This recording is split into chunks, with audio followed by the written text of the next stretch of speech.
Hello, আসসালামু আলাইকুম guys. আমরা ঘুরতে এসেছি। কোথায় এটা?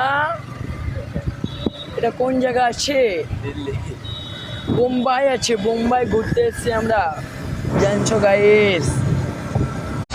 আমারে মনে জীবনে শুধু তোরই অধিকার, যাব না ভুলে কখনো, জানি প্রেমের